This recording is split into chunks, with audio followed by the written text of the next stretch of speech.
Hello, this is LadyMyya. Hello, you guys. We are back with another podcast.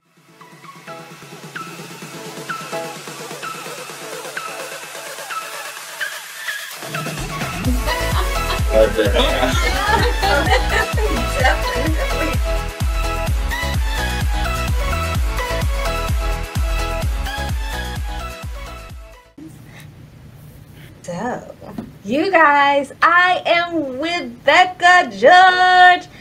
Bekah is awesome. Okay, so she used to be a psychiatrist, now a life coach, because she finds that we all need to do a reset at some point. And so now, my Mayan tribe, please welcome Miss Bekah.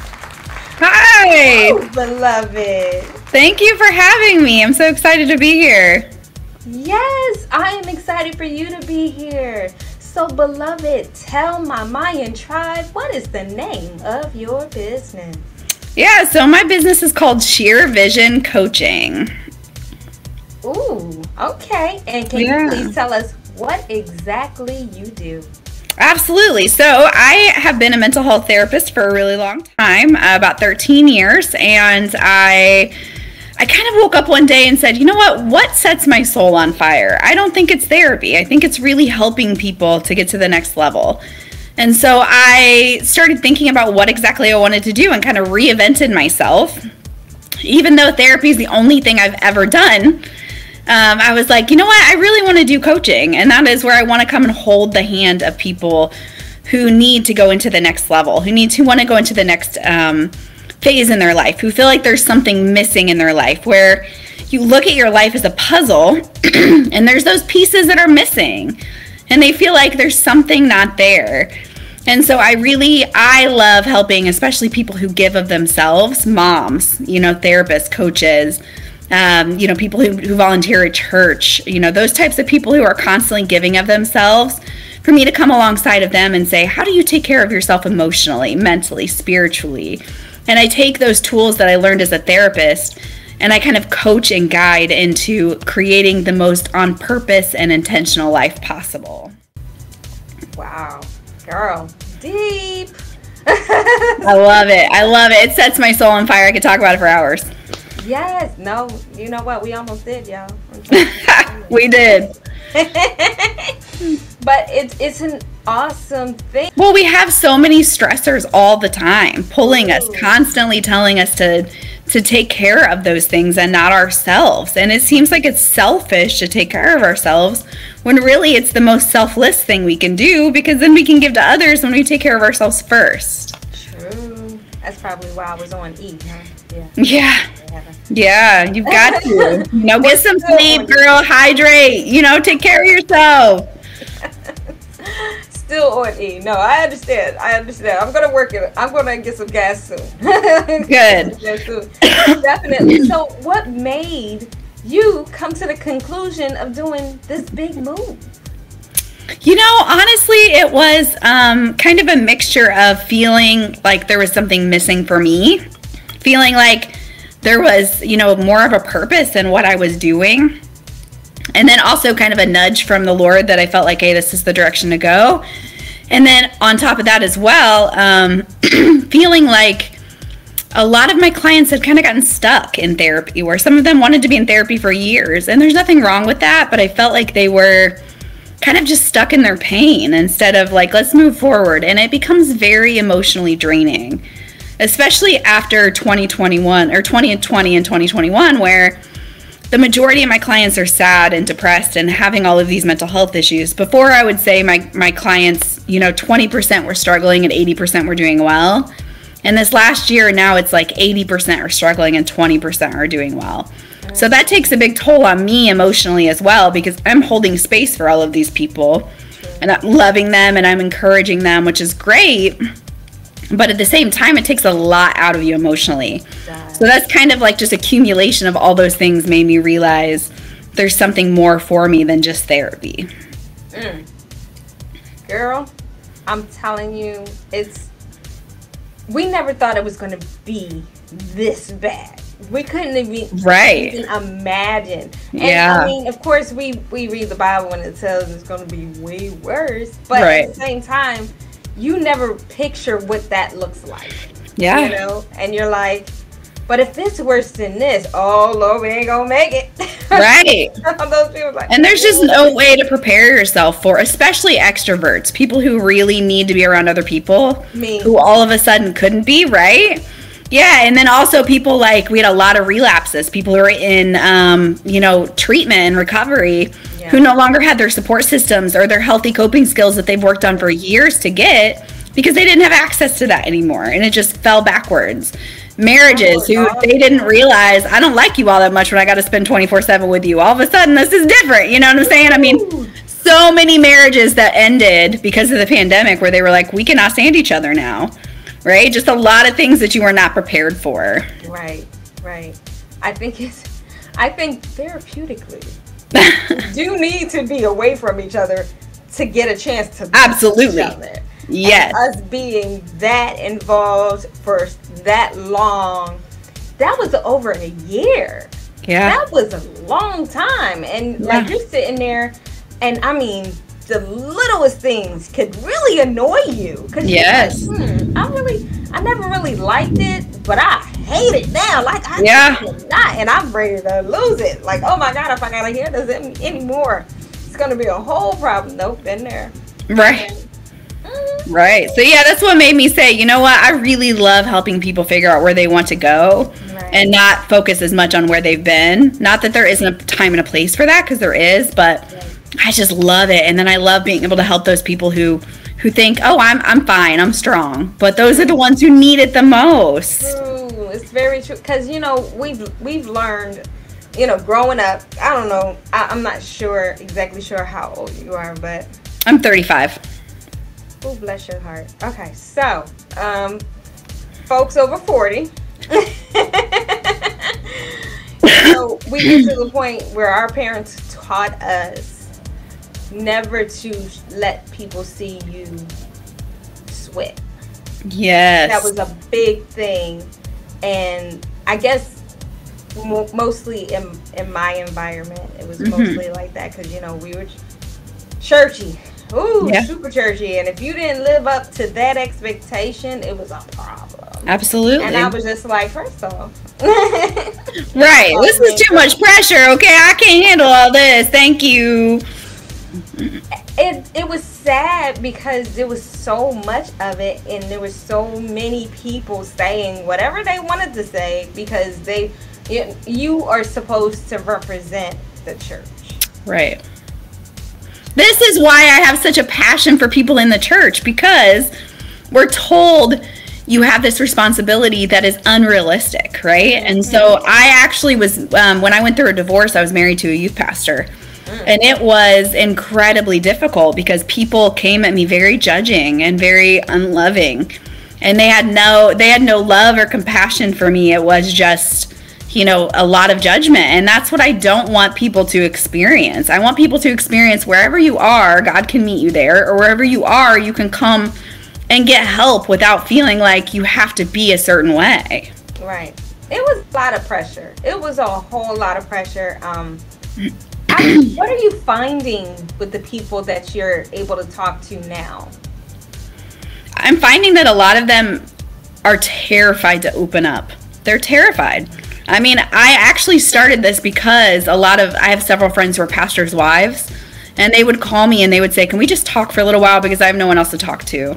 Because they're not allowed to talk to anyone in the church, because they have to look a certain way, and they have to make their husband look a certain way. And they don't get the love that the pastor gets, but they sure do get a lot more judgment even than the pastor does, right? And so it's like, they said, I can't even say that something's not working or not right, because I get crucified for it. Right. So I'm terrified to even open up to you, So I've found that they're so scared to admit that. And then also when I reach out to pastors or to other people in the church, they act like, they don't need this at all. Oh, we're fine. Our whole staff is fine. Everyone's fine. And I'm like, you are in denial. Because there was just another pastor's wife who actually died by suicide this week that I posted on my Facebook, this is why I do what I do. She had such depression and anxiety and all these things. It's like a lot of times, you know, these people are terrified to open up, and they don't have anyone there supporting them. And not only do they not have that, they are then supporting other people all day, and they get exhausted. Yes, yes. So you're running on E. Right. What you get after that is never a good thing. It's never a good thing, because when we're running on E, I mean, anything could trigger us. Anything could just, you know, set us off to, whereas whoever is close by is going to catch it, and that's going to be it, and I'm not going to feel sorry about it. No. Yeah,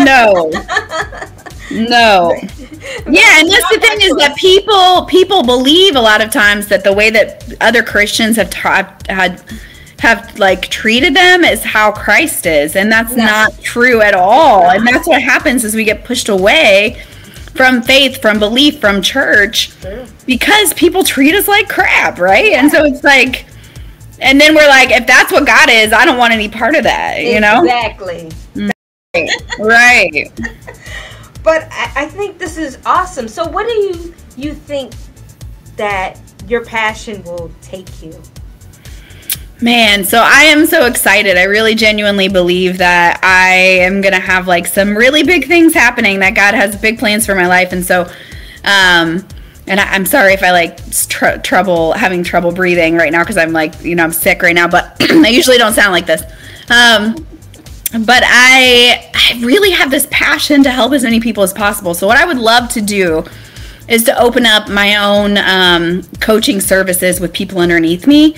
So it will be under the name of Sheer Vision Coaching, but like I will have multiple different like DBAs underneath it. So like I know one of them will be Bekah George Ministries, which is my name, and then a couple other things as well. And so what I want to do is have coaches for each different niche underneath my name. So, you know, relationship coach, you know, just a life coach, business coach, all those different types of coaches that are faith-based, but also are for different niches. And then I want to have a couple therapists underneath me as well, so that I can have actual like therapy, because I don't really want to do that anymore, but I want to still offer that. And my long-term goal is to do group coaching as well, and then to travel and speak at different conferences and churches and those types of things. I think that I'll be preaching, which is a huge thing for me. Kind of scary, but I think that I'm also going to be doing that. But then also one of my favorite things to think about is I have a big passion to help human trafficking victims. Oh, wow. So I want to open up a counseling center that is specifically for trafficked victims who can't come and work. They would be able to stay there for 2 years, and they would be able to get counseling and then coaching, and then also like, you know, employment help and help for finding a house, and kind of that whole process of 1 to 2 years, and then put back into society in a helpful way. So that is my long-term goal. That will be very expensive, but I'm believing that it'll happen. So yeah, I'm super excited. I'm also in the process of writing a book right now. I'm going to be writing some ebooks, you know, just kind of trying to get myself out there and, you know, kind of start this process. That is wonderful, girl. Yeah, I'm excited. That is big. That is so big. I'm happy for you. I really am.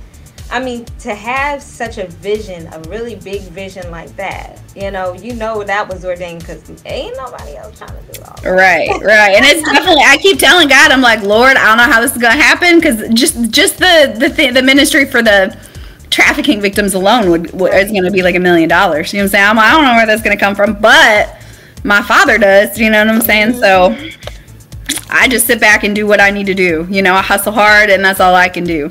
You got the house with many rooms. Right. Pray for favor and hustle hard, and that is all that I can do.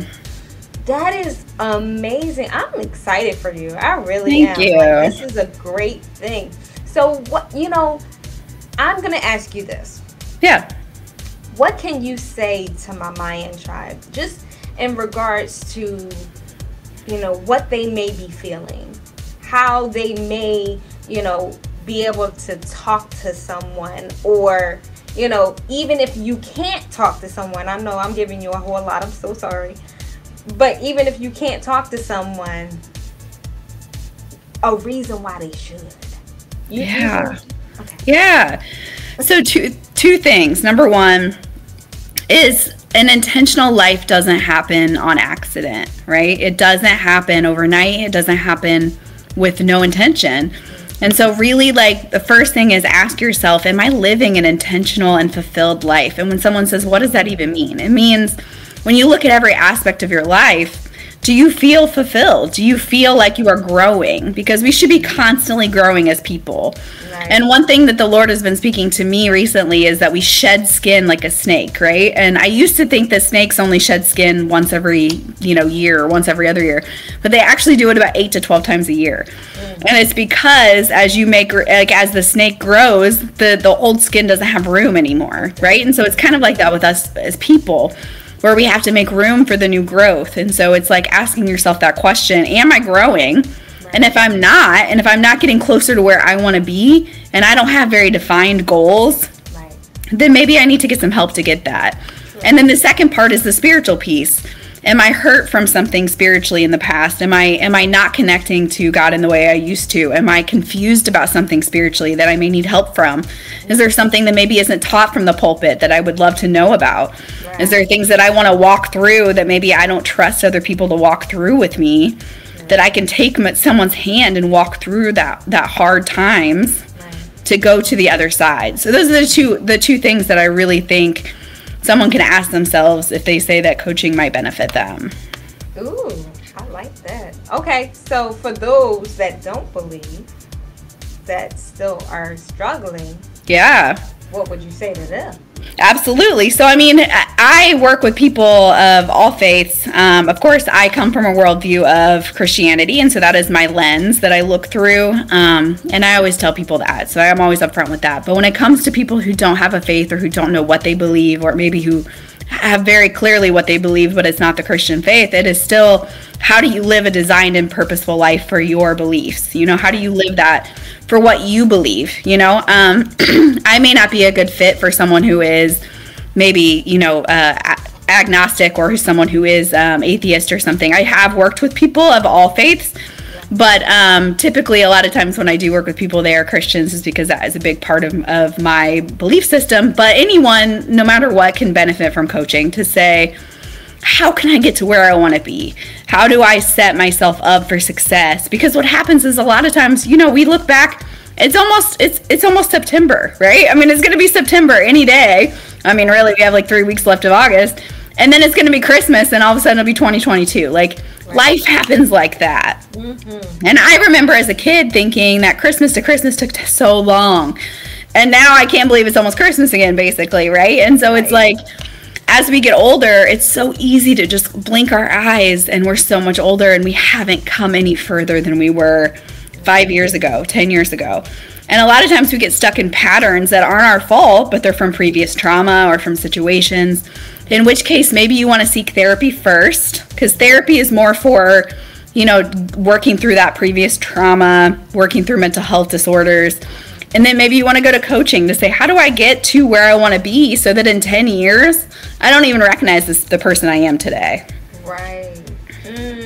That's deep right there. Yeah. I'm going to need to use that, okay? I don't want to be the same person. I do not want to die the same person I am today. Like, I want to be better. And that's what's so attainable about being intentional, is that you don't have to make these huge changes overnight.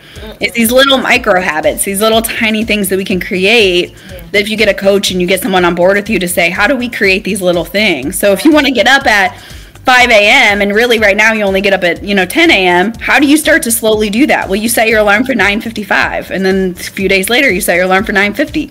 You know what I'm saying? It's like those tiny little things that are so much easier than trying to go straight from 10 a.m. to 5. And at the same time, you're also changing your eating habits, and you're changing the way that you exercise, and then you just get overwhelmed. And that's why people quit resolutions by January 17th, because they can't handle all of the change, right? Yes. Oh my goodness, that's right though. That's right. That New Year's resolution. Oh. It's like those little tiny changes, because that's the only way you're going to maintain them. That is very true. And if you don't think of it as a change, but as a lifestyle, that helps. Yes. Too, because it's just like when you're driven to do something because you're driven, you're more likely to do it because if you're doing it for somebody else, or you're looking for other people to give you that feeling, it's just not gonna happen. So Yeah. you know, do it for yourself. Exactly. And figure out what that is. Even if it's a small thing, like she said, just the smaller things. Even if you stop, you know, at 9:50, at least you did something, and it's a change for the better. Like, if you got 10 more minutes in your day, you can brush your teeth a little bit longer, whatever. Right. You can get yourself in the mirror a little bit longer. You can, you know, you can take your time getting ready for work, you know, and not stress. And so you'll see how things will start to defrag from you. So this is a great thing. Yes, and celebrate your wins. Like you said, if you do something, even if it's small, you know, like celebrate that. Okay, well, I did this, and it was something I set out to do, and I did it. Awesome. Like, celebrate that, because otherwise, you know, if you're just constantly going on to the next thing and you're not celebrating that, then you're never going to most likely keep that long term. Very true. Oh, wow. Oh, I'm loving this. Yes. I'm all about the practical steps, practical things we can take away from the talk, you know? Yes. How about that? How about that? Definitely. Okay, so can you tell my Myya tribe how they can reach you, beloved? Absolutely. So I am on Facebook. I usually just use my Facebook, my individual Facebook page. I really love to connect with people. I love to hear from people from every belief system, every, you know, place in the world. I love it. So connect with me. It is under Bekah George. So my name is spelled a little weird. So it's Bekah George, George. You can find me on Facebook. You can find me on Instagram. So that is at Sheer Vision Coaching. So that's SHEAR Vision Coaching. And I do on Facebook have a group as well. It is called Christian Leaders Refreshed. So if somebody wants to join that as well, it's all about leadership, kind of refreshing their soul and their spirit. And then if you want to email me, you know, it's just Bekah. Like I said, it's Bekah at sheervisioncoaching.com. And Sheer Vision Coaching is named from John 15, which is where it talks about the shearing of the vine, and how we, you know, if you abide in him and he abides in us, that we can, it'll throw away the things that don't produce fruit, right? So in the coaching, the whole purpose is to produce fruit in your life and to be the person God called you to be, and to throw away all that other stuff that the world puts on us. Y'all see, y'all got yourselves in trouble. Here you are listening to Bekah. and you know what? Even if it's not for you, it's for someone you know. And if it's not for someone you know, it's for someone they know. So learn to love and share those things alike. When you find that you're giving of yourself for other people, you will feel better. You will feel like that weight is lifted. Oh my goodness, I did that. I didn't even think, well, you know what? If I can do that one, now I can do something else. And now you find yourself just so open to just being a giver. And not to give everything, but to give those things that are little G's. I'll tell y'all what the little G's mean. Little G's mean things that we worship that's not God. So that could be the money, that could be the flat screen TV, that could be the vehicle, that could be whatever your little G is. You might want to downgrade that. That'll preach. That's so good. and find those things that are worthy of the time that you're going to be able to spend with him. And not just that, just to rest your mind. If you just rest your mind, you can really think internally so that you can start giving externally. Let's do it, okay? So, my Myya tribe, I'm so happy and elated that you are even here with us today to share with Ms. Bekah, with her vision and her beautiful, beautiful business, and her just giving and willingness to give. Only hope that that's contagious, not just you, but those around you. I pray that it will. Okay, so I will let you guys know If you want to be on Living Your Best Life with Lady Myya, or on the radio show with Your Free Will with Lady Myya, go ahead and message me at admin@ladymyya.com. You can always go to Facebook, hashtag Lady Myya, or just Lady Myya, or some other stuff. There's always something else. And so, you know, I'm on pretty much every platform: Twitter, LinkedIn, Instagram, all those different things. So, you know, I try to be as available as much as I can. Of course, the WhatsApp, I'm still trying to figure that out. So I do apologize if you sent me a message. I just don't know how it works yet. But I'm gonna learn. I promise. So, you guys, you know how to spell the name. Go to the website. I mean, you can check out the website, LadyMyya.com. And you know that's MYYA. And you know why? Your home girl is special. We'll talk to you guys later.